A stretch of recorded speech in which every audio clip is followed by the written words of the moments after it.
if I showed up this way, maybe they would show up like something back. But I realized you can't look for yourself in other people, and what you actually need is you. Hello and welcome to the Business of Happiness podcast. I am so excited for today's episode with the one and only life transformer, Dylan Bowman. You're going to love this episode as we talk about what is life transformation and what was her journey from being very overweight and hiding and numbing her emotions with food to being a personal trainer and a life transformer in her own right. And especially fascinating to me in this episode is the concept of using the power within your pain. So how do we turn pain? We're in the middle of pain. How do we ever even begin to see the power that's in it for us? This is going to be a great one. Enjoy. Hello and welcome to the Business of Happiness podcast. I'm your host, Dr. Taryn McCarthy. And today is going to be such a great day because I've got such an amazing guest for you. I have literally been counting down the days to interview this incredible woman. I cannot wait for you to meet her. She is a podcast host. She is a life transformer extraordinaire. She has so many amazing talents. Please welcome the one and only Dylan Bowman. Dylan, welcome. Gosh, thank you. Thank you so much. I'm so excited to be here. I am so excited to share you and your expertise with my audience.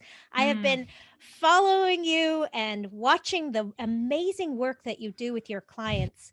Tell us, what is a soul and a life transformer? So, like what I do, or when I work with my clients? What do you do? What do I do? Makes you a life transformer? You know, I had to transform my whole entire life around for me to even call myself that. And sometimes even when I call myself that, I'm like, really? But I've seen such transformative like experiences with the people I work with that I really call them my family, because it's such a deep dive into what's going on with their patterns. We work on, physical activity. We work into what their emotional patterns are, where they're feeling stuck, to really feel empowered and to meet themselves. Because I think we're working through something always. And if we take the opportunity to really learn who we are, we're going to really up level on who we're meant to be. So I had to do a lot of deep diving work on myself and like completely change who I am. But actually, I feel like more than myself than I've ever felt. So all this work has really grounded me to meet myself. And I'm so honored to take care of her and the woman that I am. That's awesome. Okay, so take us back to the beginning. Tell us how this happened, how in your own self you had created this armor that you were wearing, and what happened that you needed to tear this down and find out who was really inside. God, how far are we going? Like where? Childhood? Take me where you want to go, Dylan. You're leading the train here, but yeah, I mean, I guess tell us where you first had the instinct that there was more to what life was showing you. There was more to Dylan. When did you get that first instinct? When I got, I think I was in so much pain. I was in so much pain that I was like, you know what? The only person that keeps getting in my own way is myself. So I kept giving like all these excuses. I wish I was fit. I wish I could do these things. I wish I could eat healthier. I wish that, I could do yoga. I wish I could be flexible, which is such a story in our mind that we tell ourselves. And then once I like committed to myself, I was like, I want to take care of you. And during the whole process, I was like crying and screaming the whole time. I'm like, I hate this. I don't want to do this. Maybe this isn't me. And I noticed that I kept breaking down walls, and I love the way I felt. So once I, transformed, getting into fitness, because I was not a fit kid. Like I was into eating, emotional eating, just disconnecting from myself. I got big into drugs. I just didn't know who I was or how to connect with myself in general. Had no idea. I think that's a very common pattern. I mean, I think so many people can relate to that in terms of looking for resources outside of ourselves, in terms of food or drugs or excessive work or excessive exercise or sex. Like there's so many places that we go just looking for recognition and understanding of who we are without facing ourselves. Completely. Yeah. Or the comparison game too. I wish I was like this person. Why am I not like doing that? And how do I get to be like that person? So take us back to where you were. You were this person who isn't who you are today. So who were you? Oh man, I was very depressed. I was really depressed. I was lost. I was huge on like codependency,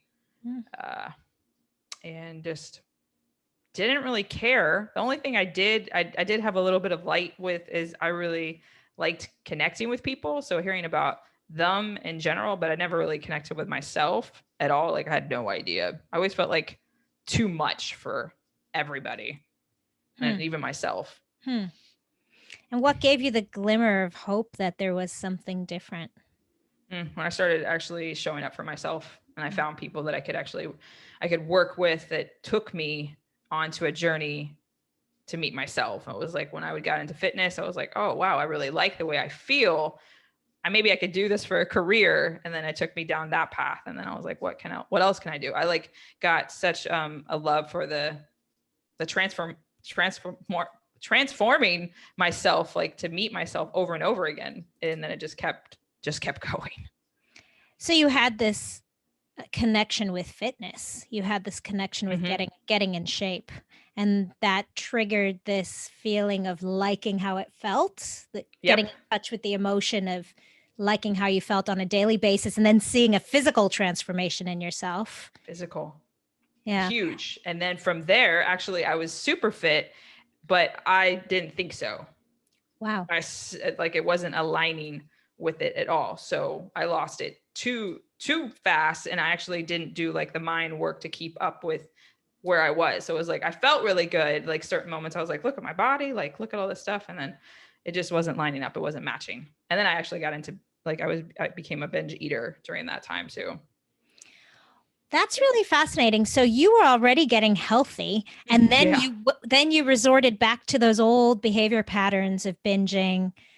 And I wasn't actually a binger when I was not taking care of myself. I just ate like shit. I didn't really take care of myself and the things I did, but I didn't actually binge. Binge happened when I became fit. Wow. Yeah.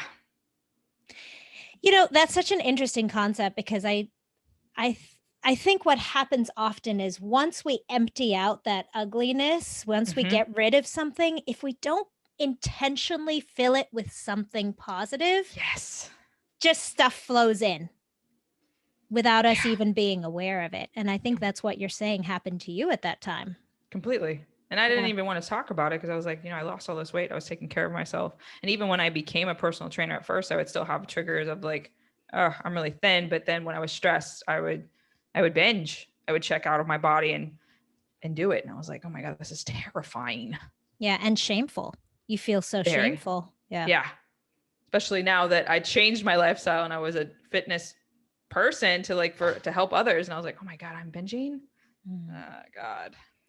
So what did you do to address that, Dylan?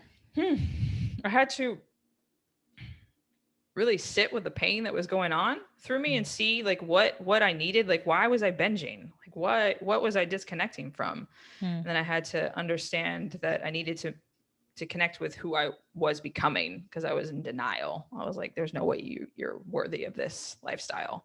So I started like seeing that voice in there. And then I got into Network Spinal Analysis, which is a holistic chiropractor that does like energy work to help get to the parasympathetic nerves in the body, to help you realign, to see where emotionally overwhelmed, and really align the whole system, your nervous system around.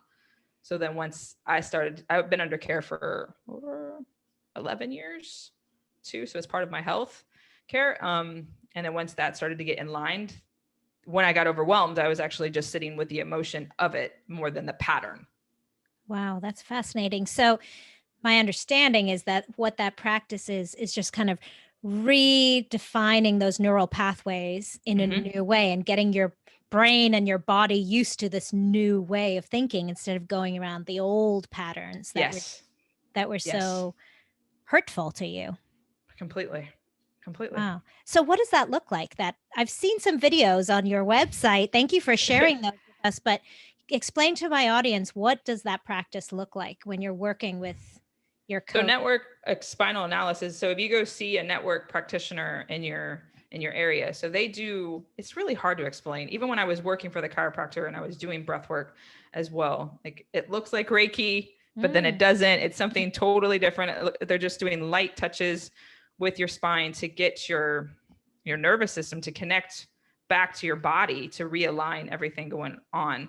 The only way I can really, say with it is you just feel so different from it. It looks like it's not doing anything, but it does. And before I even worked for a chiropractor, I was like, before I even mention for people to do this, I need to see if this is going to change me, because this looks like woo woo. I'm not doing this. Yeah.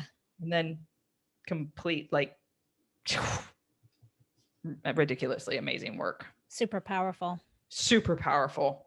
Anytime I go visit any traveling, I make sure I go see a network doctor and get worked on when I'm there, because it's all different energy work. Wow, that's fascinating. Now, I've noticed from the work that you do is that you incorporate a lot of physicality and a lot of breath work and a lot of what you call soul cleansing. Yes. So tell us about that and how you integrate those pieces into therapy with your clients. So if I'm working, let's talk about, so let's say for my class, like I'll do a theme, like I'll do like an intuitive thinking on like what needs to be brought through. What do I think people are going through right now? It's a deep like meditation practice.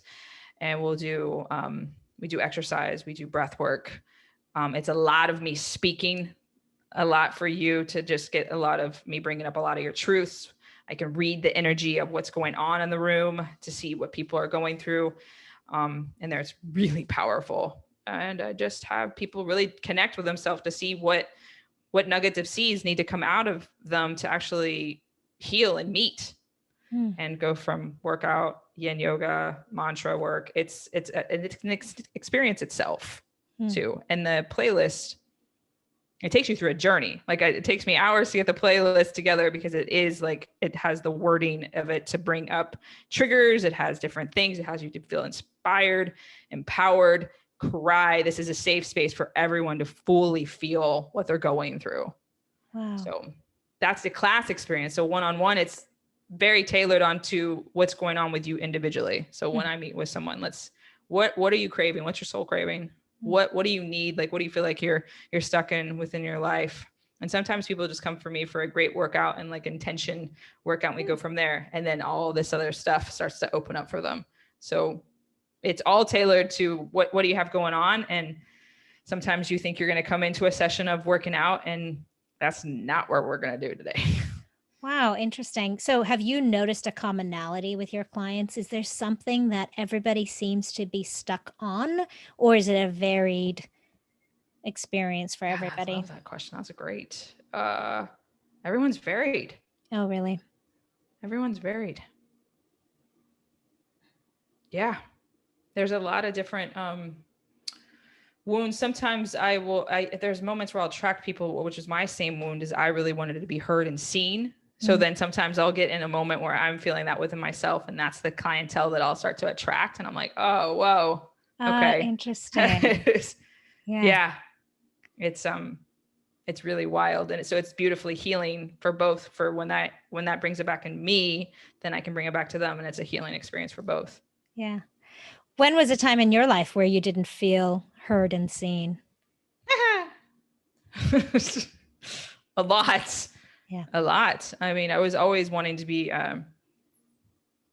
seen in general. Like I was always told, you're not really that confident. You're too much. You're too emotionally, like too much. And I would always try so hard to show up for people. Like I was like, maybe if I did this, maybe if I did that, maybe if I showed up this way, maybe they would show up like something back. But I realized you can't look for yourself in other people, and what you actually need is you.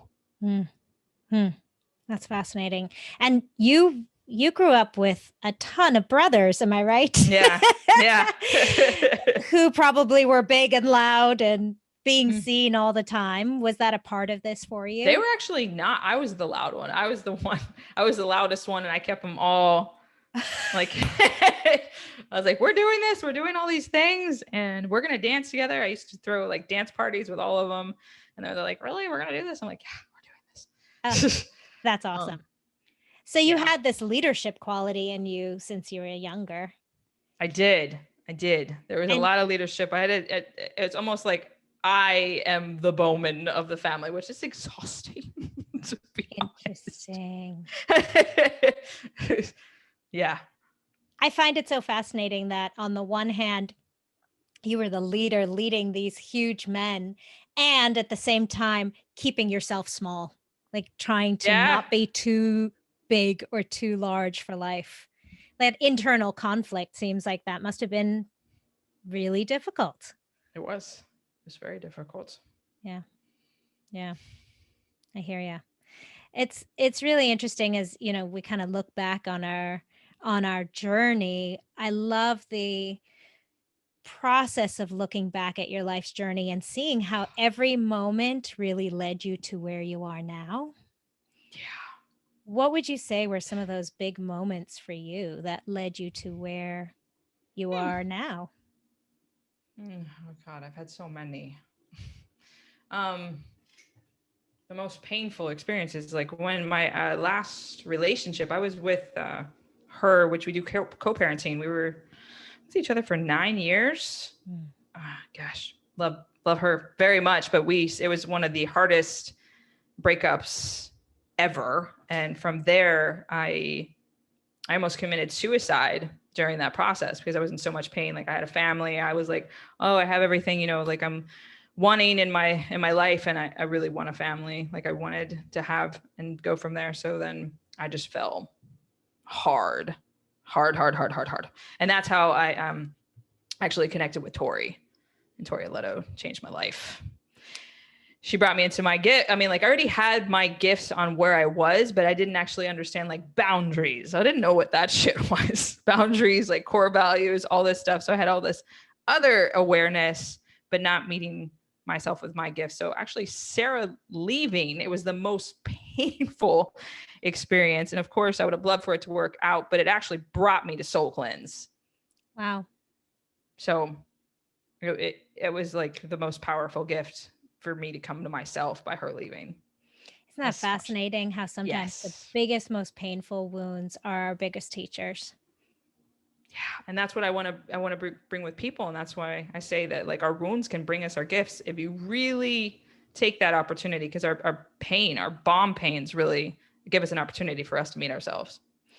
So what do you say to people who are in that pain? When you're in it, it's so hard to see outside of it. It's so hard to imagine this will have a greater purpose, or this will have a story or strength that I will be able to pull out on at a later date. So what do you say to people who are in the middle of that hurt?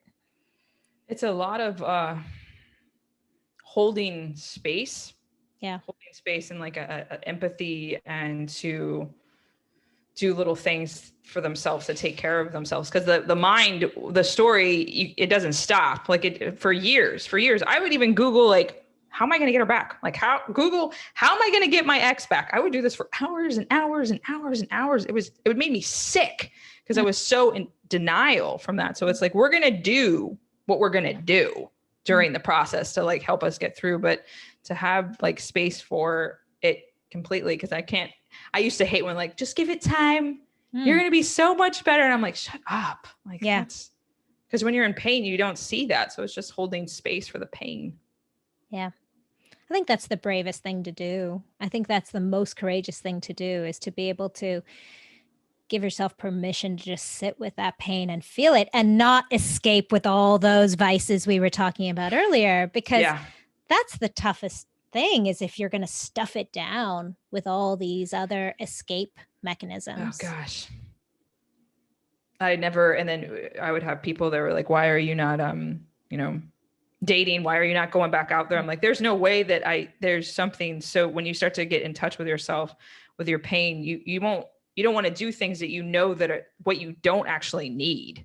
That's not what you need.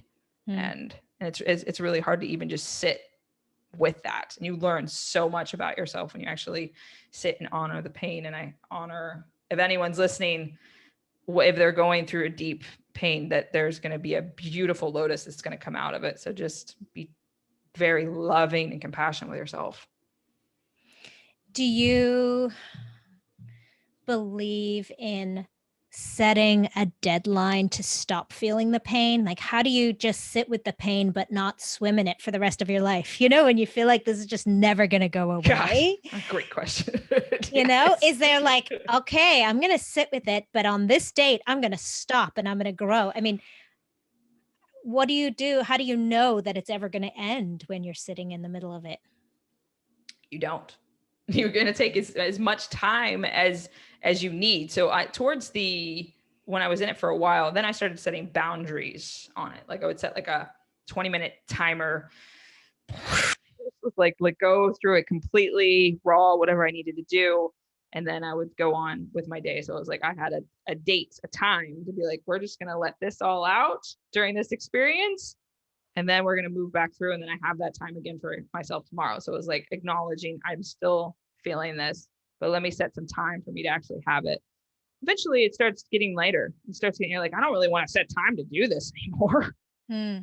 So, but it took time. I mean, and now we're going on, it's been 2.5 years in May. So now I feel like, I can I'm like so free. Like I'm going to actually go have breakfast with her this weekend because we have co-parenting on it. And she's actually getting ready to get married and she has a child on the way. And for me to actually look at her like, I'm so happy for you and genuinely mean that is, I'd have never, ever thought that I wanted to get there, but I didn't know how I was going to. So being honest with your pain and set boundaries with yourself, with your pain, to, you know, set time, but the pain, no idea when it's going to go. You can't force it. It's going to go as long as it needs to go. Mm-hmm. What about the sticky pain that, you know, when you think, okay, I've dealt with this, I'm over it, I've done the work, and then it sneaks up on you like a couple years later, there's like one little trigger. Oh, of course. Yeah. It always reflects something back. I think that's a great opportunity for us to say, okay, what's going on here? What is something that I actually needed to acknowledge again? I love when that comes up. I love it. Now, do I love the feeling of it? No, but I love that because it's an opportunity. I'm like, oh, this is going to be really good. Like when this information flows through. So I'm like, oh, what do I love because that we're constantly, our emotions store in our tissues, like in our body. So you're constantly going through things constantly. I don't think ever sometimes maybe you'll be healed, but you're going to be triggered. You're going to be acknowledged in all these different ways. Hold space for all your emotions that come up. Wow. There's so much power in that because essentially what you're saying is you're looking at it more as an indicator of another opportunity to heal even more, to grow even more. Yes. So even though it's painful, if you can imagine it like a turn signal or something flashing, I'm picturing something flashing in your car saying, pay attention, pay attention, pay attention. Exactly. As opposed to getting bowled under another wave, just looking at it as an opportunity for something else to heal. Mm-hmm. Yeah. It's a beautiful alarm that goes off. You're like, whoop, if there's something that I needed to acknowledge there that I didn't acknowledge before, this is incredible. I love it. Wow, that's really cool. That's really cool. I think even just saying it like that, saying out loud, and I love it, is also empowering. You know, if we can get to that place where you could say, all right, here comes the pain, and I love this too, because this is an opportunity to learn and to grow even more. Yeah, completely. Yeah. Like, I mean, I could be on the kitchen floor, just losing it. And I'm like, oh, there's going to be a lot of information that I'm going to get from this experience now. But that took a lot for me to build a really foundation with myself. Like, there's times where I don't want to work today. I don't have it because I do such deep work with people. I'm like, how? So I'll say that. So I practice what I preach. You know, I don't necessarily say everything that's going on. I'm like, whew, I'm going through a layer with you today too. So my energy might feel a little bit different, but I'm still here. Because I think it's important for us to acknowledge all of our emotions. Like we can't always go and be like, hey, like I'm so good. It's not, even when you're not good, it's good because it's good information to learn. Yeah. I know it's interesting that you say that, because I think that's often a misconception in terms of quote unquote happiness, that there's no such thing as eternal bliss and every moment of every day you're living in this big happy smile, but it actually takes getting in touch with those really deeper, darker emotions. Yes. And feeling them to their core so Completely. that you can feel the positive. Because, I don't know how much you have spoken about this on your podcast as well, but when you numb the negative emotions, you also numb the positive ones. Completely. Oh. So it was really hard for me to even be comfortable and happy, because that happiness is very vulnerable. Very, because when you're so used to hurting and being depressed. So when I got happy, I'm like, something's going to happen here, because this is very vulnerable and I know something's going to happen. So that's still something I'm chewing on, is actually being okay, being happy, like honoring that space for me to feel joy, like to keep going and not be like something's going to happen. Because when you've had something happen for so long, it does mess with your system. So it's like sitting in happiness. That's fascinating to me, that it takes as much courage to sit with pain as it does to sit with happiness. Yeah. Huh. Yeah. It's so interesting, because I think each of us has different levels of tolerance for emotion, and I think you're right. I think we get into this kind of habitual pattern of, this is the zone I live in and this is my comfort zone. And then when you fall out of it a little bit, or you stretch out of it purposefully, it feels really uncomfortable. Completely. And I want to touch on, like, when we say hi, how are you to people, to actually, because we're such an automatic, hi, how are you? If you listen to how many people are on autopilot, and when you actually say, I'm not good, they're like, because usually it's a fine or a good. So I like to say, hi, how are you, if I actually have the space to hold, or other than that, I'll just say, it's so good to see you, because good to see you is not going to bring up both of our stuff. So just acknowledging to see each other in general. So you talked about parenting there for a minute. What's your advice in terms of teaching these tools as a parent? I mean, when you're, this is one of the things that I wish so much that I could support my children with, is understanding and being in touch with their emotions. But how do you do that?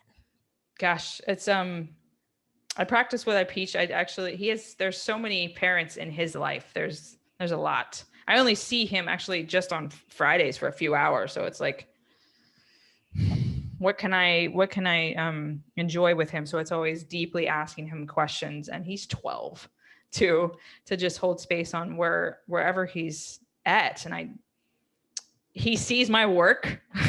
He knows that I brought him on a podcast too. He's always asking. He always says he thinks that Soul Cleanse is really going to succeed. He'll start to draw out like logos and stuff. But for Ridley, for him to get in touch and have a safe space for him to feel all of it. Like when Sarah and I first separated and he was going through all his emotions, I had held space for all of it. You can be angry, you can be sad. Like it's to honor the relationship with our emotions. It's like, you don't have to run from it.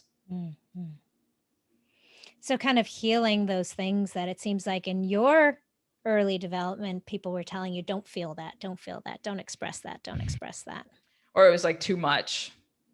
It's too much. I can't, that's too much. You're too much. Because I am so in touch with emotions, but I realize now this is truly one of my gifts. Very cool. Very cool. So where are you going to take this? What's in the future for Dylan Bowman? Oh gosh. So many things. I really, I love the one-on-one work. I really want to do like group setting, more classes. I want to get into public speaking. I want to do retreats too. And seeing where it really takes off. I actually want to do a clothing line as well, to just have people, wear Soul Diver, Soul Cleanse, things that kind of be like, what is that? So giving people an opportunity to always dive into themselves. So we'll see where this goes. So what are your greatest challenges in terms of reaching for those dreams? What are your challenges now? Oh man. Procrastination, like, cause it's so vulnerable to create your own thing, to really go from that. So it's like hearing all your insecurities with that of like, are you sure you're good enough? Like all this background noise with that. Like, how do you think you're actually going to do that? How do you think you're going to succeed? So try to surround yourself with more entrepreneurs that really are in the same vibration as that, because other than that, it's hard. It's very hard. Has this been hard for you this far in terms of creating the business that you have? Yes. Very. What have been the biggest obstacles there? Has it always been that mindset piece, or have there been obstacles outside of you that you've? It was always, I got let go from the gym a couple of months ago, which was awful timing, like during my brother passing, all these things happening. I was like, really? But I wanted to leave. So I was like, oh, wow, this is the universe calling me to step into my other stuff. Cause I was just like, I'm doing this, I'm doing that, I'm doing this, I'm doing this, doing that. So to actually hold the space that I needed to create to step into it. So then once I had the space, it was like, are you sure you're enough to do this? Do you think you actually can call yourself a life transformer? Like it's all this stuff, because you're in a new arena with yourself. So constantly just holding myself accountable. I do a lot of mirror talk with myself. I'm like, you can do these things. You can do hard things. You are doing something hard, but doesn't mean that you can't do it. It's a lot of compassion and love. And then I reach out with, I have my sessions with my coaches and my therapist to like bring it all together and clean it up a little bit. So I'm back and crisp and ready and go again. So what advice would you give to somebody who's thinking of starting a business outside of their realm of comfort? Do you really want to do this? Good question. I mean, that's a critical one. Like, how badly do you want this? Yeah. Do you really want to do this? Like, what? Don't get in this for the money. Like, really make sure that you're very passionate about it, and then the money will come with it. But don't go in it just to like, for money. I would not say that. No, be passionate about what you're going for, and it's going to be hard. It's going to be hard. But if you want to do it, go for it. Go for it. And then if it for some reason doesn't work, right? That's okay. You tried. But if it doesn't work and you want it to work, keep going. Ooh, I like that. Yeah, keep going. Yeah. Keep going. Because if something is calling for you in your dreams and you're meant to be doing it, that's yours. You have to keep going. That's yours. How do you know if something's calling you? Oh my gosh, it's so loud. It's so loud. It's so loud. I mean, mine's so loud. So if you know when something's like, I can't put this to sleep. Like when you know that you can't put it back to sleep, like there's no way. Like I can't even function without doing it. So that's when you know. So it's a nag. It keeps coming to you. It's literally screaming. Wow. You have to do this. You have to do this. You're going to do this. You can have whispers. The whispers start first. Like, what do you think about doing this? What about that? What does that sound like? Does that sound good? And then it's like, wow, you got to do this. That's awesome. When was the first time you heard that? God. When I went to I've always wanted to work for myself. And when I went to my first Soul Cycle class, I was like, oh, wow, I really like this. I should apply here. And I did, and I didn't get through. And my friend that's a psychic, she's like, you can create your own thing. I'm like, no freaking way. That's when it started happening. When I was like, maybe, well, because I had all these ideas of beautiful creations that I have not seen yet. And I was already doing like little things with clients. And I was like, wait a minute, what happens if I could really create something so powerful? And then the voice started getting louder and louder and louder. Wow. I started trusting my wisdom. I think that's the biggest thing, is the trusting yourself. Because I think so often we learn not to trust ourselves, or we put that on ourselves. We try to trust other people outside of ourselves, and we don't create that idea of success for ourselves. Completely. It's really interesting you saying like, don't do it for the money, do it because it's a calling that you just can't say no to. And I think that, even more defined is, what does that version of success look like to you? Because exactly, it doesn't necessarily mean money, or maybe it means money, but it's got to be something that you define for yourself. Mm-hmm. Completely. And you have to go into like, what is your values for yourself as a human, how you want to show up in the world, and for your business. Kind So of see where that takes you. how do you let go of all those old stories that other people have attached onto you? Do you have a practice? I mean, they're background. But I really like to do, I move my body a lot. Moving the body, working it out helps connect back and kind of release that loudness of it. The entrainments, the network doctor that I go see as well. But it's just owning my own power, like with it like this. I don't know how to, it's just it's something that I stand up for myself. I say, like we're going to do this, and I'm going to let you play all your rants and your voices. And every time that I do succeed and walk through, they're like, oh, you can do this. I'm like, I told you. So like you're changing the rewiring as you keep stepping into your power. You'll start noticing the voice start changing, or it will be like, oh, I'm just really nervous today. I'm like, okay, we got you. I'm nervous too. Like, but we're going to step into more than like, you can't do this. If it goes to that extreme, I've let go of myself. I need to check back in. What have I done? What am I numbing out from that I actually needed to fill my cup? Oh, wow. That's interesting. That's terrifying too. Letting go of yourself and like, let's erase this and start again. Let's dig back in. It's easy though, because we get so trapped up in like our day-to-day things, like our jobs or whatever we're doing, even family, disconnecting from like social media, making sure you're doing all the things. And you're like, I'm doing all the things. And you're like, wait, I actually feel like crap. So it's like making sure that what is your checklist to actually take care of yourself on your daily, really taking care of yourself. What are you working on right now in terms of taking care of yourself? I'm actually now going to have like a checklist. I don't have a checklist, so I can actually see where this takes me. From that, like I have what I intuitively like need, and I'm doing really good with that, but I do love a good checklist. Yeah. So accountability. Yeah. Yes. Yeah. Do you want accountability? Like to actually set an alarm for me to actually do things, because I still do it, but I want to see at the level of performance that I can show up when I do that with myself. That's probably the next thing. Cool. Very cool. Well, I have to say, I have absolutely loved watching the videos that you have on your website and on your social media sites. And I welcome all of our audience members to check you out. This really is so transformative, the work that you do. And I want to thank you and acknowledge you for bringing this to people. So thank you for everything you do, Dylan. Thank you so much. Yeah. Where can my audience find you?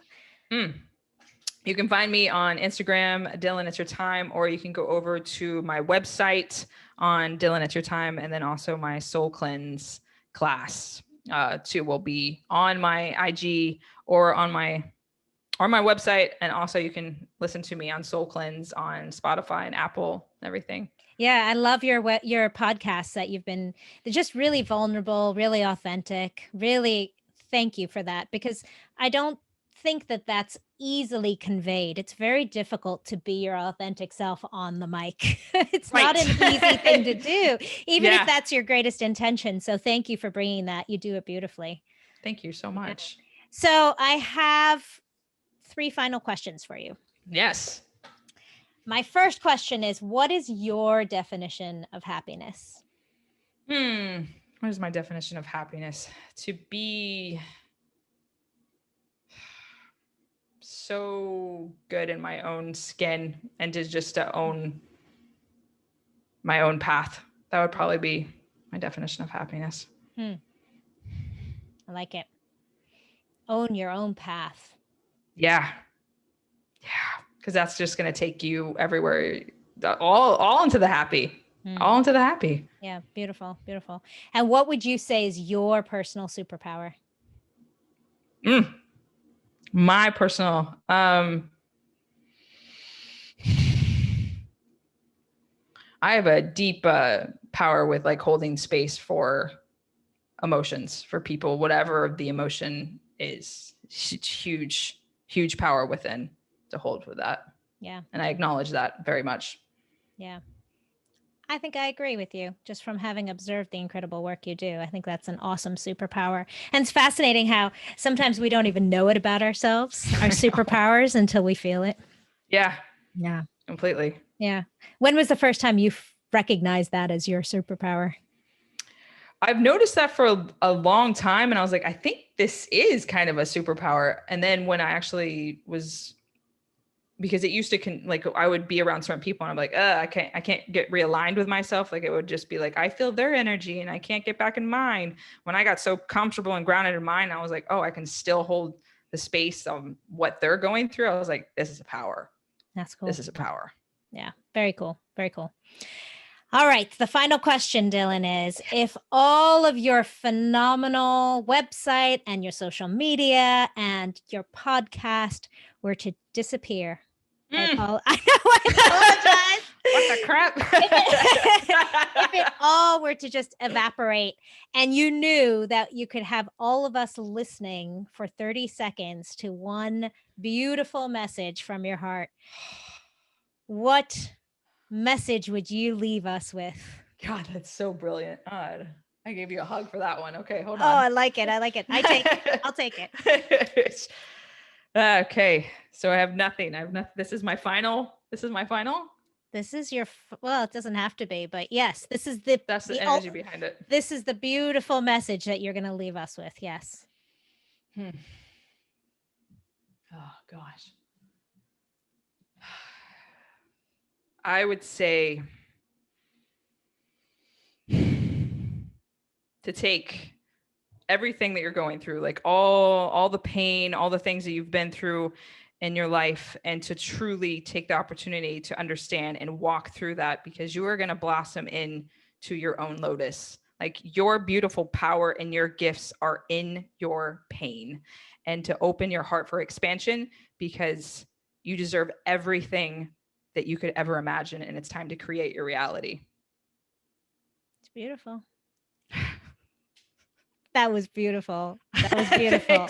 I was like, I don't know what's going to come out, but whoosh. Man, it came from somewhere deep inside. And thank you for sharing that with us. Gosh, well, thank you so much. I have to say, I'm so grateful to you, honestly, for sharing this information with us today and sharing a little bit of yourself with us today. Thank you. Gosh, and I invite all of our listeners to check out some of these amazing classes that keep coming up on your site. They've got the Shot of Soul and Awakening classes. Mm-hmm.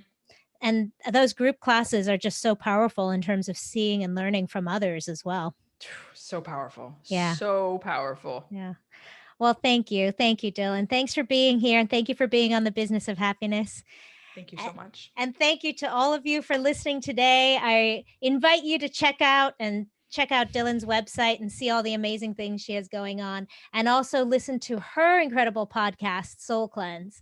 Until next time, have a great day.